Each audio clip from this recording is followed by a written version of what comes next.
This is Investment Perspectives with Brad Kimes. Daily live streaming interactive. Featuring Mrs. Backup. Subscribe, hit the notification, smash the likes. Now, here's Backup Brad Kimes. Come on in. Welcome back to Digital Perspectives. That's right. We're changing the name of the show, and I know the overlay still says Investment Perspectives, and the intro does as well, but we are going to be changing the show to Digital Perspectives. You can still follow me at Backup Bradley on Twitter, and all the information we're going to talk about here.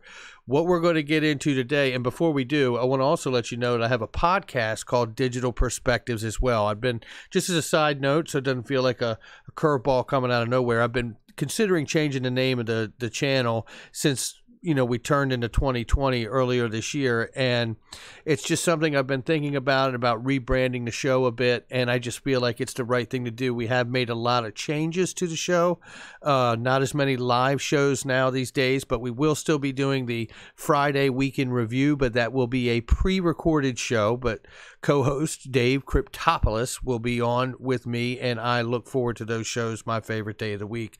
So, new show, Digital Perspectives, new formats. I think it's fitting. We need to move, rebrand a little bit, and I appreciate each and every one of you for being here and your support. We just crossed 17,000 subscribers, ladies and gentlemen. We are growing like wildfire. It's amazing. So thank each and every one of you for the support. We continue to push on.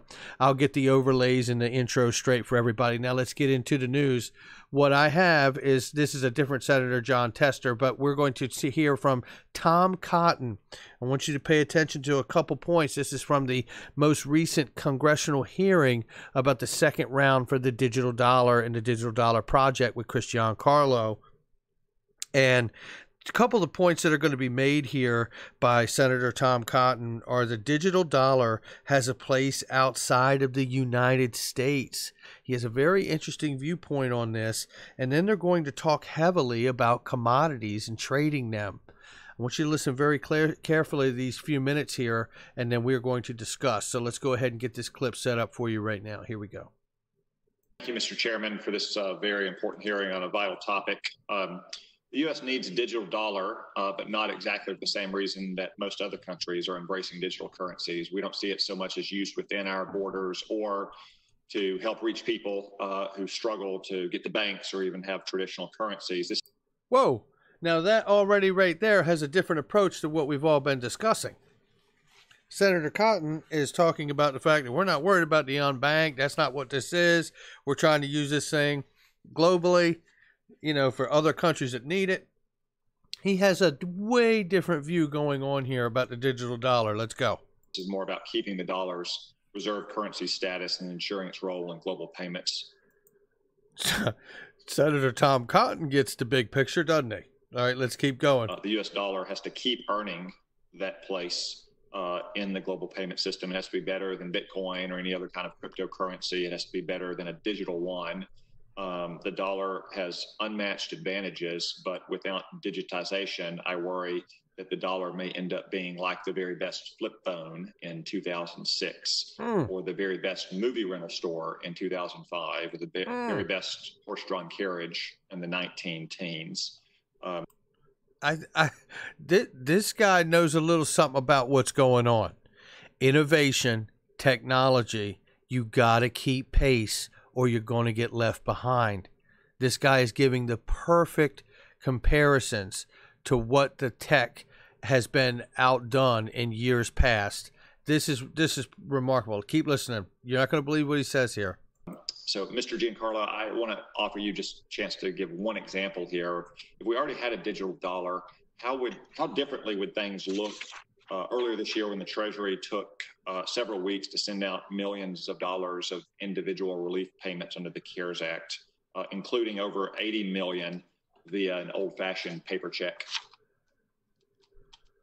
He noticed how he just quickly pivoted from the global aspect of trading to now coming right back down to how it would benefit us in a stimulus check, which, by the way, is domestic. Thank you. Well, it would have been able to be instantaneous delivery of those funds to those with smartphones. Now, as Professor Catino and others have noted, we don't have universal distribution of smartphones, but we have actually fairly good penetration of smartphones into certain communities.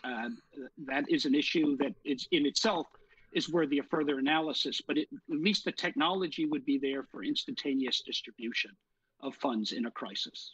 Yeah.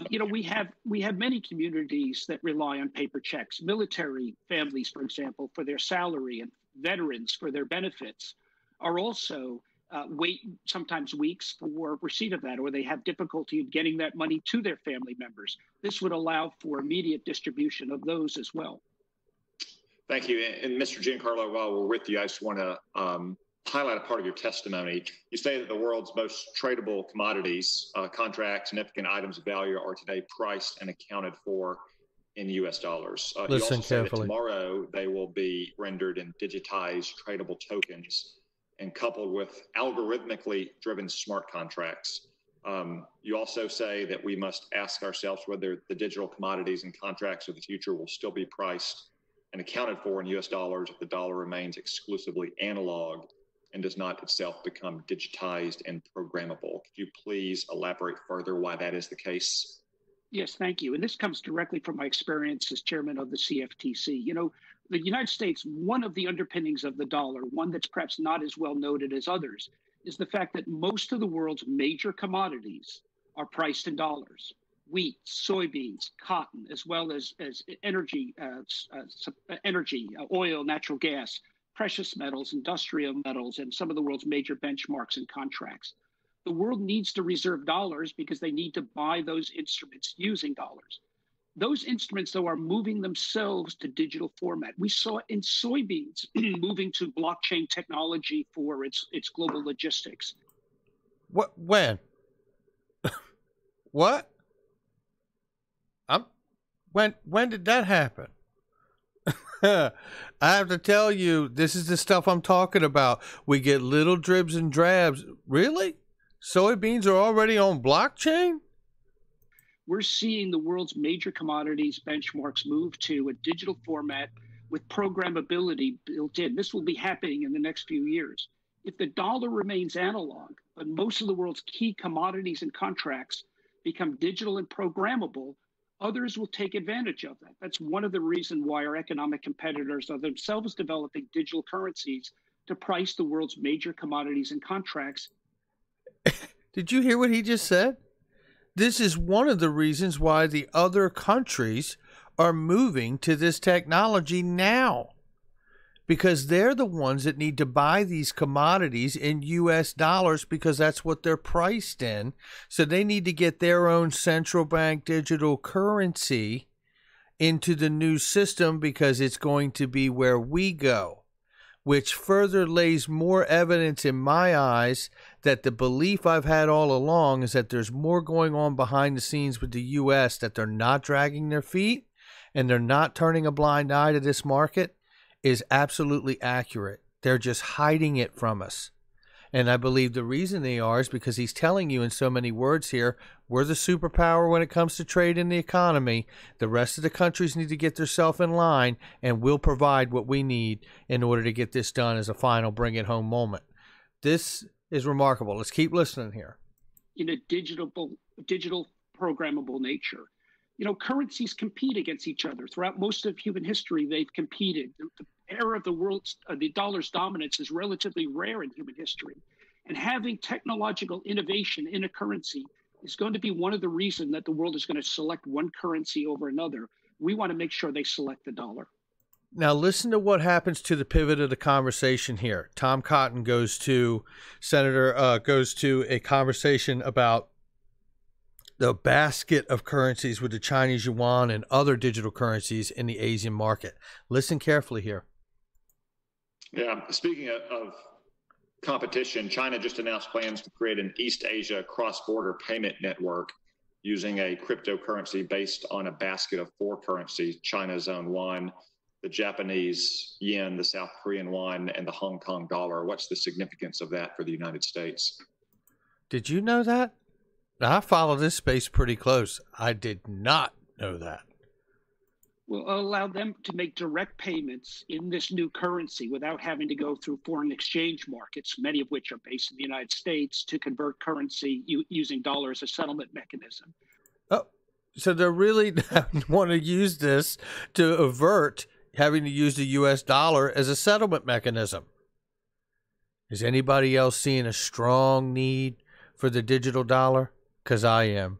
And let me tell you what else I'm seeing a strong need for. A neutral reference point asset that would sit in the middle of all this digital mess and all this digital friction that is really replicated from the paper fiat world. Maybe, just maybe, that ends up being that asset XRP as a global supplement to trade, like Chris Larson says. So it will extend the RMB's global importance and its entrance into the world of reserve currencies. Thank you. And thank you all for your appearance today. Thank you, Mr. Chairman. My time has expired. That is an incredible exchange between those two gentlemen.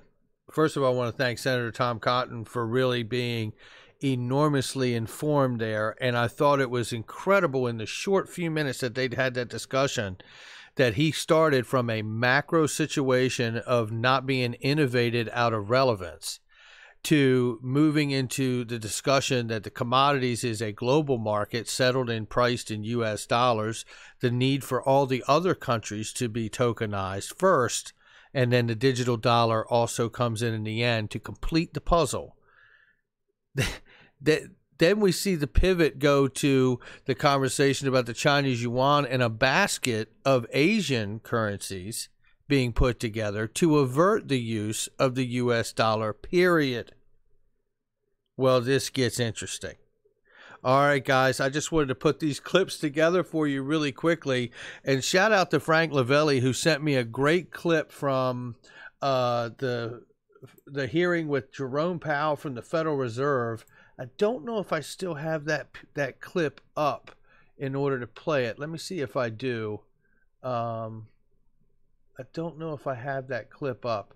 I don't think I have that clip up, but maybe I'll get it. But if not, shout out to Frank Lavelli for giving me that clip. It's actually a clip where Jerome Powell acknowledges that they deliberately shut the economy down, and then he actually just kind of cuts himself off and goes another direction for the sentence.